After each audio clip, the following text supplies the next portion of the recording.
工人本身有小朋友，點解我請咗翻嚟佢話唔湊仔嘅呢？其實一般香港 agent 咧，佢哋通常會有一個銷售模式咧，就叫做近似式銷售方法。舉例湊 B B 嘅，佢會話俾你聽，呢個係媽媽嚟嘅，佢識湊仔嘅。又或者喺海外做過一啲工作係湊 B B 嘅，但其實好多時佢唔係湊個 B B 啊，只係工作家庭入邊有個 B B 咋，係咪佢湊過咧？你係唔會知㗎嚇。咁佢就會用呢個方式去銷售俾你，咁你又覺得合理喎？冇理由單身未生仔會叻啲㗎嘛湊 B B，或者未做過湊 B B 又叻過做過湊 B B 㗎嘛。其實呢啲都係糖衣陷阱。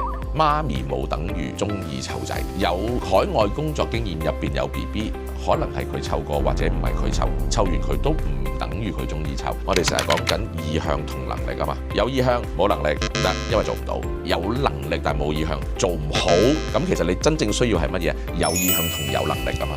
所以唔好再俾啲糖衣陷阱去瞞騙啦。OK， 究竟由邊度出錯呢？咁啊，大家可以思考下問題喺邊度。